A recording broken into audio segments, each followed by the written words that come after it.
Hey, it's so great to see all of you this fine, beautiful morning. Who's ready for all the warm weather coming this week? I think we're good there. Yes, well, I'm excited as well. It's a beautiful morning today. Oh, there we go. And we're live. So, last week we left off.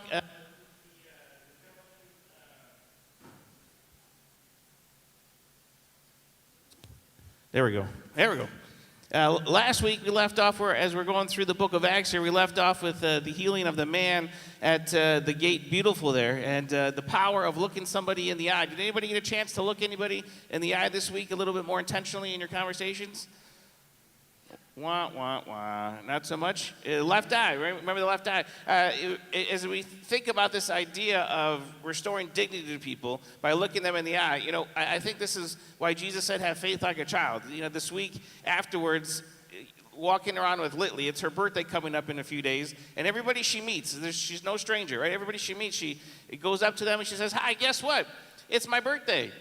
You're invited, right? She just goes around telling everybody that they're invited to we don't even have a birthday party planned, but they're invited to her birthday to be alive on the 19th. And it just reminded me when Jesus says, have faith like a child, something about that boldness, just to be able to tell whoever you come in contact with, fill them with the excitement and love that they're wanted and that they're special, that they're seen. I hope that you continue to do that. We're going to continue on in the story there in Acts, but as we wind up with the end of the year here, one of the things I love to do in youth ministry throughout my years of youth ministry was to volunteer sometimes in like the school lunch line to be able to be involved with my youth group kids' activities, right, to be able to see them kind of in their environments. So when I was in Florida, I would volunteer in the lunch line, and then the kids eventually got me this pink apron that they all signed and autographed, and I would wear it while I was there in the lunch line, right? And then eventually I wised up. I said, you know what? I could probably sign up as a sub and get paid to be hanging out with my kids in their school. So in Indiana, I became a sub, and I would hang out with the kids in their classrooms and be able to meet their friends. And it was a really cool opportunity just to kind of be in their turf as well as make some side money at the same time. But now here in Syracuse, our kids, the three oldest ones, go to a private school called Living Word Academy, and it's a real awesome ministry that they have as far as what they're doing with the kids and the opportunity they've given our kids to be able to go there. So in thinking about, how can I bless, how can I serve, how can I be a part of this community to help them for all that they've done for our kids, I said, hey, I'd be willing to volunteer and sub here. Not really in the younger kids class, right? I could probably take like my oldest daughter's grade and up because I don't know that I'd be able to handle the craziness that comes with like kindergarten or elementary. I need some of the older kids. But here, the last week of school, they needed somebody to come into the 4th grade class, which is my daughter's Augustine's class, for the end of the day, right? So I'm thinking, as I see the email, my hands started to shake because I feel like we're getting close to the line. That's like the line where I'm not quite sure I'm ready to lose my sanity over that age group, right? But reluctantly, I went there, and this is me this last week subbing in a class, working on the projects. Now, the first thing I want you to notice that, yes, I am wearing the same exact shirt, okay? This morning, it's Father's Day, and generally, my family tends to get me a shirt, for Father's Day that I wear up here proudly. But this was the first shirt that I came across, the easiest one to put on, expecting that when I get here, I'd be wearing a different Father's Day shirt. The Father's Day shirt never came, so I'm wearing the same exact shirt I was wearing earlier this week. That's the first thing that you should know. So I was volunteering there at the school, and she had me do Bible class, the Bible section, because I was a pastor. So obviously that's probably the most qualified class that I had to teach. And we were going over the passages of the resurrection of Jesus. And they worked on their own for a little bit, kind of going through and making note of anything that stood out to them, any insights or any wonders, as they called them. And after their kind of 15 minutes of independent working in groups, we got together and we started going through different sections of the resurrection story and listening to what they had noticed throughout these passages.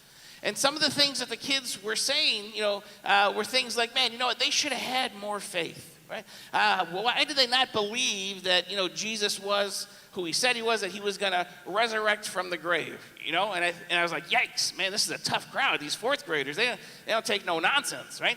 They take their faith seriously. And I tried to kind of explain to them, I was like, we're fortunate. We have the Bible that kind of gives us the end of the story so we can read it and kind of see it in completion, where they didn't have the Bible. So for them, maybe we can have a little empathy, because we oftentimes with the Bible still lack in faith. But here they are without the Bible, and their faith was rattled. And after I got off my soapbox, sure enough, the next comment is, man, they should have just had more faith. Why couldn't they just believe that Jesus was who he said he was, right? And I thought to myself, man, what is it about people of faith where we are so easily kind of drawn to look down on those who are not getting it, right? Maybe to look down on those who maybe don't see things quite the way that we see them. Right? We're kind of always in this battle-ready mode, trying to get people who are not like us to join our side, or then we oftentimes ostracize them, maybe demonize them. And there's something about our humanity, there's something about our nature that is drawn towards separating people, right? Kind of drawn towards, the people who are like us and the people who are not like us, and kind of creating battle lines, kind of creating sections, creating opposite sides. And the other side is kind of our enemy until they come to the light and see it from our perspective, see the truth. And I would love to say that it's just, people outside of faith who do this, but the reality is when you look at the history of the world, the church is not immune to this kind of idea. In fact, some of the most horrific actions throughout history were done in the name of religion, in the name of faith, in the name of the church, with the blessing sometimes of religion. Just a quick stroll down kind of history lane. John Huss, 1369 to 1415, was a Catholic priest. But as he began to study in the scriptures, and he kind of came to this place where he kind of opposed many of the different Catholic practices and aspects. Now, he didn't have much of a following. It wasn't that big of a deal, so he kind of got excommunicated from the Catholic Church, but it wasn't really something that they enforced until John started to actively speak out against the Pope and the idea of indulgences, the idea of being able to buy the forgiveness of sins. And once he started doing that, then the Catholic Church started to enforce the excommunication that they placed upon him. And then it got to a place where they said, hey, John, we would love for you to come to our headquarters and kind of talk about your viewpoints, truths. You don't have to worry about fear anything from us. We just want an honest conversation about your views and how you came about them. So taking them at their word, he went to the meeting place, and instead of having a conversation, what they wound up doing is arresting him and eventually burning him at the stake as a heretic, right? In the name of religion, in the name of Christianity, of the church. Fast forward a little bit further in history, Joan of Arc. Joan of Arc was this young teenage woman at the age of 17, started getting involved in fighting the English out of France, right, trying to liberate France, and she did a lot of this out of what she felt were divine inspiration. But part of her fighting was that she would wear men's clothes, right? So at the age of 19, she was accused of being a heretic by the English church because she was wearing men's clothes, right? It turns out it's a lot easier to fight and win battles in men's clothes than it is in dresses, right? Who would have figured? But as a result, they accused her of being a heretic and eventually also burned her at the stake. The church, right? And some of her last words were just that she could have a cross that she could just look at as she was there dying. A little future further in history, Galileo, right? We are grateful for Galileo for a lot of the things he gave us in astronomy, in physics, the scientific method, right? A lot of things that we have as a result of his work that he did. And he had this crazy idea back in his day that what they called heliocentric idea, the idea that the earth and all the planets revolved around the sun, right? This was kind of mind-blowing to the culture because in that day, the culture believed, and specifically the church, believed that we were the center of the universe and everything revolved around us, right? Go figure, that we felt like we were the number one thing in the world, right? And a result of his different mathematics and scientifics and all the things that brought him to this place, he came to this conclusion that no, in fact, we are just revolving around the sun. Then all of a sudden, the Catholic Church considered him public enemy number one. And the last decade of his life was actually spent under house arrest because of his heresy. Right? Because he was teaching this crazy harebrained idea that wasn't with the majority, that wasn't the norm, that in fact the earth revolved around the sun. And it's easy, right? It's easy to see the abuse from this side of history, much like those kids, right? To see the whole story, like, man, why did they have just a little bit more faith to believe, right? And it's easy for us to see, kind of looking back on that part of history, think, man, how could the church get caught up in things like that? How could they get to the place where they would demonize, where they would be part of, burning people at the stake? But they should actually be warning signs for us because there is something here to pay attention to, that it's not too outside of the plausibility to think that we could be in a similar path or being led down a similar path because we have a natural tendency to do the same exact thing. It may not be as obvious as burning people at the stake, thank goodness. But maybe there's some relationships or lack thereof. Maybe there's some areas in our workplace and even our families where we don't talk with people. We've kind of excommunicated them from our life, not because they hurt us, simply because they don't see things the way that we see things. And maybe it's not to the extent of killing somebody, but there is a desire.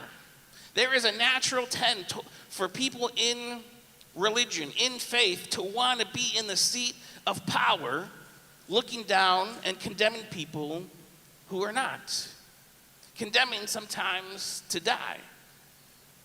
And it's important for us that if we don't learn from history, then we are doomed, forward point, to repeat it. We will wind up in the same exact place. That's why it's so important. Sacrifice is the antidote to superiority.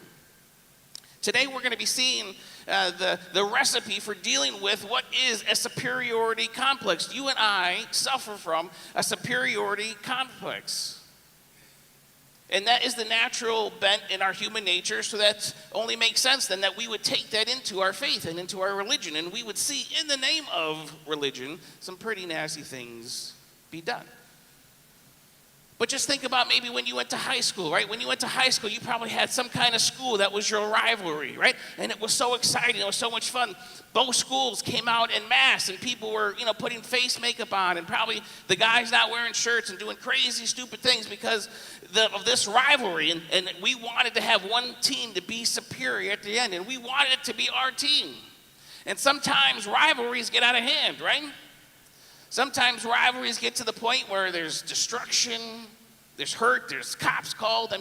It can get pretty nasty. Think about in the area of the different consumerism, right? And the different things that we buy. In electronics, electronics is built around this rivalry, right? It's either team iPhone or team everything else, right? Like there's this weird rivalry that leads to superiority, and ours has got to be better than yours, and if you do not come to the iPhone, then we need to pray for you.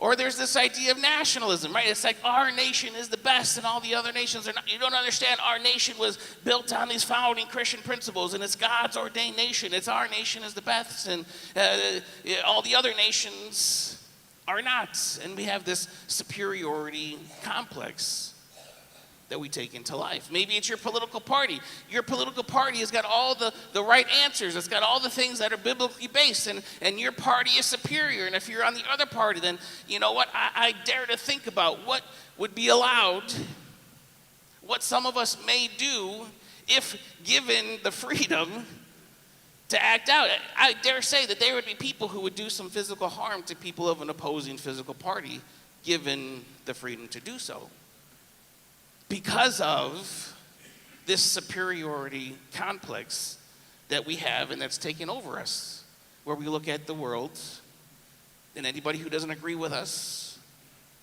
is public enemy number one. We have a desire to win, a desire to be on the winning side, a desire to be right. And last week in chapter 3, we left off with Peter and Paul as they're restoring the dignity of this man who was crippled from birth. And this healing kind of started, to happen in this man's life. Even before the healing of his legs, as Peter and John look at him and begin to restore the dignity to his life, there's this healing that we see internally and then the physical healing. And as a result of this awesome miracle of God, all of a sudden, there's this huge crowd that Peter and John now have. All sorts of people see this man who they've seen for 40 years just sitting there begging for money. He's now dancing and jumping around and doing all sorts of things that a man who's been crippled from life shouldn't be doing. And they want to know what's going on. Right? They want to know what's happening. Well, so they begin to hear from Peter, much like in Acts chapter 1 and 2 that we saw, where there was this move of the Holy Spirit and people were speaking in tongues and they heard in their own native language. Then they came and said, well, all of these works about Jesus that he had done, and a great number of people were added to their number. Basically, the same thing happened again. There is this move of the Holy Spirit. Peter begins to preach, and he uses all this inclusive language, like fellow Jews, look at these people we both believe in, Moses, right? The same kind of strategy that he used in Acts chapters 1 and 2, he's going through again. And he's preaching for hours. He's telling whoever comes in the same over and over. He's just going over and over the same story. And it's this awesome thing as people are turning their lives over to Jesus.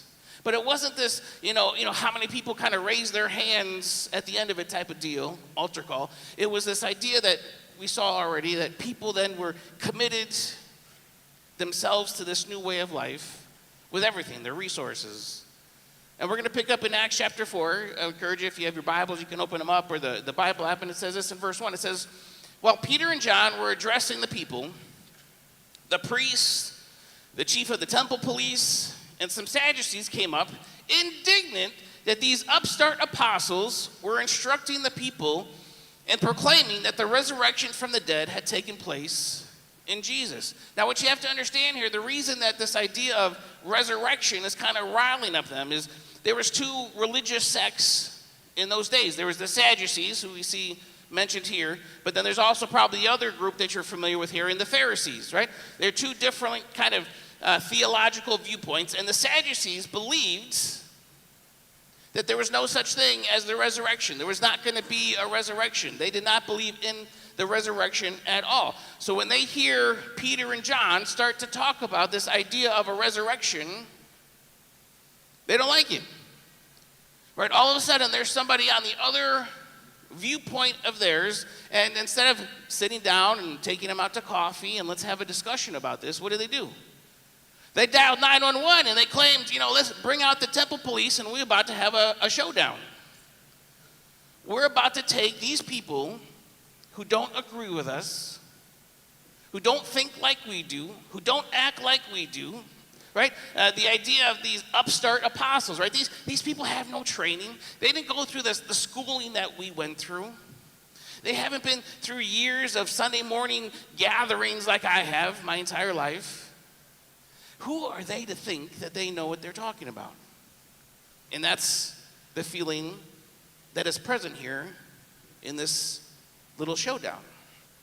right? This superiority complex does not respond so well. So what did they do?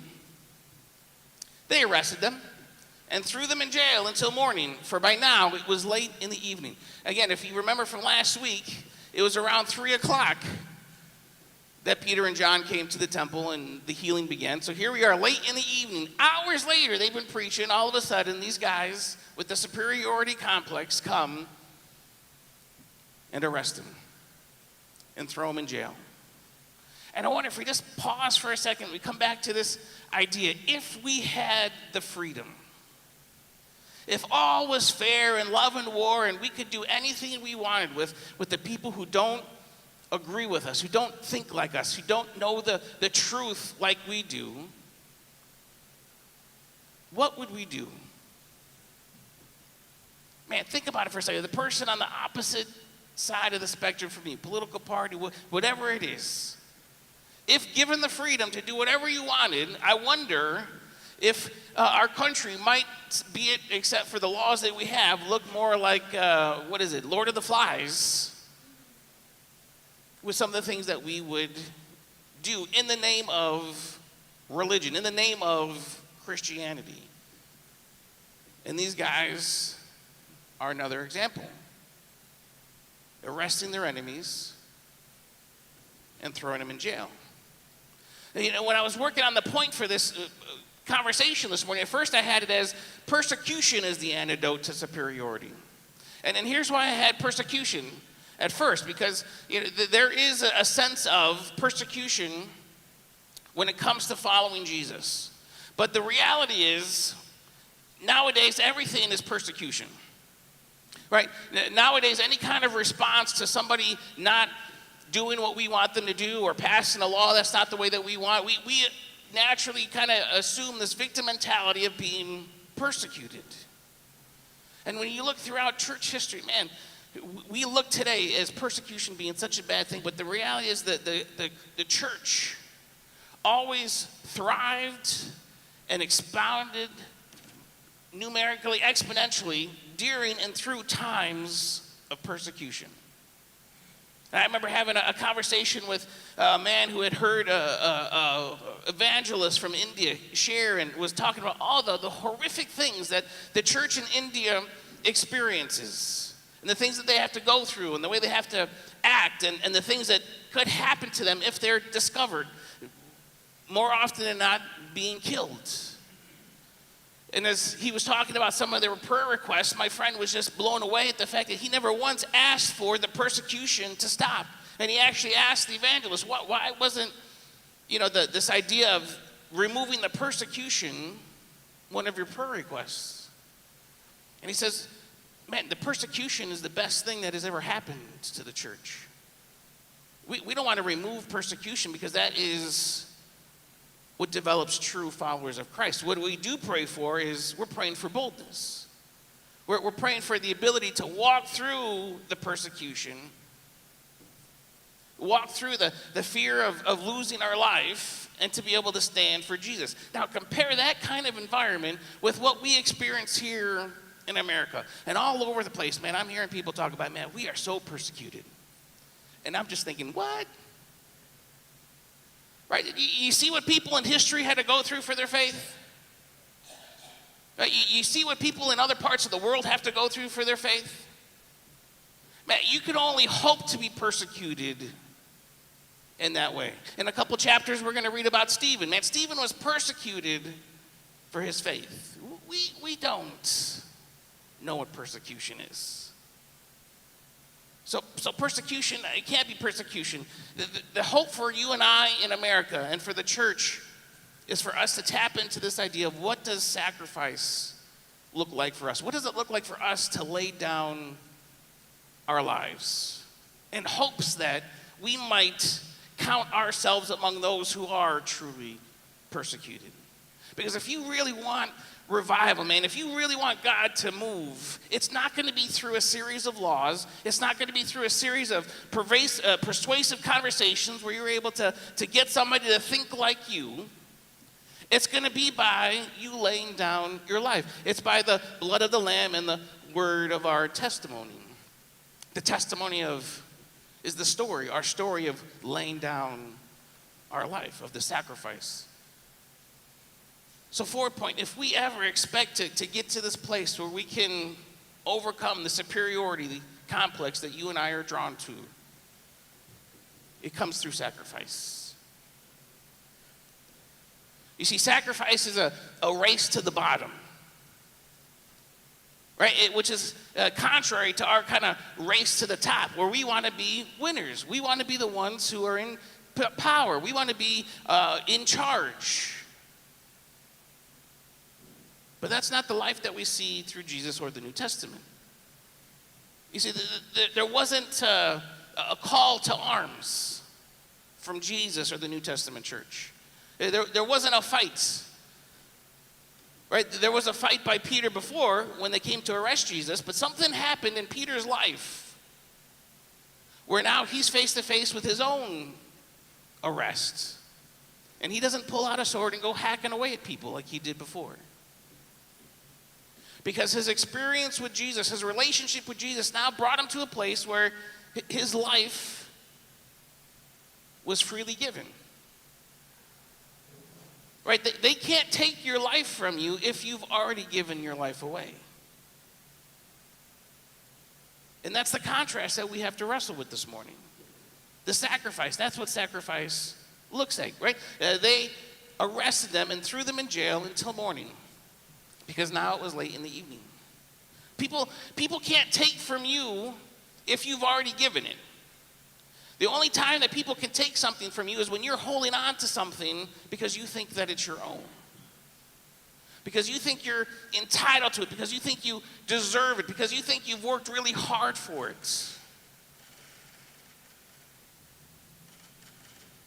Then maybe it can be taken from you. But that's not the life that we see modeled in Jesus or the New Testament.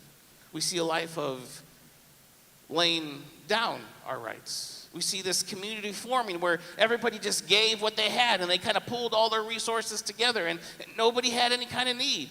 That's the foundation of this New Testament church that begins to form. And man, I wonder how far away from that original blueprint that we've gotten. Right? They can't take your rights and your freedoms if you've already laid your life down. If you've already gotten to the place to say, man, you know what? Except for the grace of God, I'm really nothing. I really don't deserve anything. Right? It's only someone at that mindset, with that viewpoint, that's finally arrived to the antidote where they've sacrificed everything that our culture tells us to hold on to. And they begin to reverse the system of superiority. Because I challenge you, look at any time throughout history and tell me where there was a time when the church grew and there wasn't persecution involved. And when I say persecution, I'm talking about people having to give their lives for what they believe in. Right? That's how the church grows. That's how we see revival, is when you're ready to be thrown into the Colosseum and torn to pieces. When you're ready to be able to be run through with a sword. When you're ready to be burned at the stake. Now, thankfully, we live in 2024 and we're much more civilized now, but I wonder if that civility has kind of undermined our faith. And we're no longer the kind of mindset that this New Testament church had, that at any time that they could be killed for choosing to not recant what they believe in. This is the state, right? And as the story goes on, but many of those, as they listened and already believed the message in round numbers, about 5,000, right? All the other people, get rid of the religious people, the police, right? All the other people who saw this miracle, they hear Peter and John's word, they see what is happening amongst these people and how they're living, and man, they said, sign me up. If this guy's willing to just lay his life down and say, take me away, right? Then I can get in on that kind of faith. And because the New Testament church was birthed out of this this sacrifice, those who committed, those who signed themselves up to join, realized that they also were signing themselves up for that kind of sacrifice. Right? Which is totally different from our culture today. We get people to sign up by saying, where are you going to go when you die? You going to heaven, you going to hell? Oh, I don't know. Well, if you don't know Jesus, you're going to hell. Do you want to not go to hell? Then raise your hand and say this prayer, right? And we entice people based on this get out of hell free card, and it blows, we wonder why the church has lost its position in our culture, because we just have a bunch of people who just got into it because they were seeking to get something for themselves. Right now they're on this kind of sin management course where I just got to make sure I don't do this and I do this and I can't sin, and it has nothing to do anymore with a relationship with Jesus and falling in love with somebody and being to this place where, I'd be willing to die because of this relationship that I have with Jesus. We've just boiled it down to a bunch of sin management. So when I think about revival, I don't think about how many people maybe raise their hands at the end of a service, through multiple services throughout a week, maybe even throughout a day. I measure revival based on the lives of people choosing to lay down and say, my life is no more. It's now for him. Because that kind of life, I guarantee you, Forward Point would not have the kind of reputation that the Christian church has today here in America, as being judgmental, as being abusive, as being anything fill in the blank. Right? All sorts of things that never Jesus was accused of in his ministry here on earth, but somehow we've garnished these adjectives, and I wonder if it's because maybe we're not acting with the same kind of mindset that Jesus did and that he called his New Testament church to, right?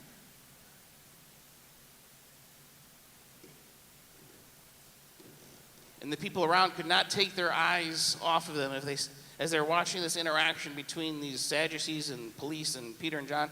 Peter and John were standing there so confident, so sure of themselves, right? Their fascination deepened when they realized that these two were laymen with no training in Scripture or formal education, right? Like, this should be the most exciting news for you, Forward Point. Like, you don't have to go to Bible school. You don't have to, take the online courses. You don't need all the information. All you need is a heart of sacrifice, willing to lay down your rights for the sake of what would Jesus do, right? Kind of simple, as the bracelet says, what would Jesus do? But even the Galileans, right, the backwards, ding, ding, ding, ding, ding, uneducated people are the ones who are building this New Testament church that's going to change the face of the world. And here is the key. It wasn't their education. It was that they recognized them as companions of Jesus. Man, I read that and I just sometimes get choked up because I long for not to be recognized as a pastor, the pastor of Forward Point, not to be recognized as the yogurt guy. But I hope and I pray that I live in such a way that the people of Eastwood and Syracuse would look and see Jimmy and they would be like, man, that guy is somebody who hangs out with Jesus. I'm not sure I get down with all the things that he believes in, but man, I can get down and we can have lunch and coffee together and we can talk, and I know that he's not going to look down on me. He's not going to keep me at arm's length if I don't come to his viewpoint on things. Man, I want to be recognized as someone who has been with Jesus, right? They recognized them as companions of Jesus, but with the man right before them, seeing him standing there so upright, this is the man that they healed, so healed, what could they say against that? Right? You can't say anything against a changed life. You can't say anything against somebody whose life was this way, and now all of a sudden their life is this way. It may be a physical healing. It may be coming out of poverty. It may be that they were stuck in addiction. Right? There's nobody who can argue with Lee's story, right? Lee was somebody who was addicted, in jail, right? And you look at him today and you're like, it can't be the same person. You can't argue with that story. Because our job is not to argue. Our job is just to tell the story, is to present the story, is to earn the right to tell the story. To earn the right to be like, man, you look like someone who you, at the very least, you believe in this Jesus thing enough to have sacrificed your life for it. And then you get to tell the story. And these religious leaders, as they're looking at these guys, and they can't argue, right? This guy's healed. How are we supposed to combat this? They began to talk amongst themselves, and they said, you know what? Let's just do all sorts of threats. Let's threaten them with jail time, with all sorts of crazy things. Like, we're going to really stick it to you if you keep on talking like this and acting like this. This is their game plan. This is their strategy. It's to just get loud. It's to just get threatening. It's just to get angry at them, right? Man, starting to sound familiar. That's their strategy, right? So they called them back and they warned Peter and John that they were on no account ever again to speak or teach in the name of Jesus. And this is awesome. But Peter and John spoke right back and they said, man, you know what? Whether it's right in God's eyes to listen to you rather than to God, man, you decide, right? There's going to be some things that you just wrestle with. If you're going to take the time, if you feel like you need to investigate and come up with a new doctrine, you guys do what you got to do. But as for us, there's no question. We can't keep quiet about what we've seen and heard. It's got to be done. We're on a race to the bottom. And we're going to run that race until someone either takes us out or we're not able to run anymore. So the religious leaders, once again, renewed their threats, but then released them. Because they couldn't come up with a charge that would stick, that would keep them in jail. And the people wouldn't have stood for it. They were all praising God over what had happened. The man who had been miraculously healed was over 40 years old, right? Man, we've said this before many times. If there's one thing that we are praying for is to have such a reputation here in Eastwood that if for some reason Forward Point had to close its doors, man, the community would get up and be like, no, what do we got to do to make sure that doesn't happen? Right? In the same way that the people would have gotten up and be like, no, you can't arrest these guys. You can't, charge them with things. All they've done is healed somebody. All they've done is make our community better. And our prayer is in the same way, man, that we would get to the place in our community where if we had to close the doors or if we were thinking about moving out to the suburbs or taking it some plan in Forward Point, Florida, right? Can I get an amen? Who wants to be called to Florida, right? Yeah. That they'd be like, no, you guys can't go. What do we got to do to get you to stay? Because Eastwood was like this. And now years later, after everything that you've done and been a part, Eastwood is like this. Because Syracuse was like this. And now Syracuse is like this. We can't argue with that story. And we need you here. We'll do whatever we have to keep you here. And we got to ask ourselves, man, if sacrifice is truly the antidote to superiority, first, where in our life do we see the draw to superiority? Right, just think about it for a second. Where in your life do you see, do you feel, do you get the anger, the emotion? You start to feel warm and flustered because your superiority is being threatened, because your desire to win is taking over. Just think about it for a second in your life. Where does that happen? Where do you feel that? Where do you see yourself? In what conversations, and what situations, and what topics is that beginning to happen?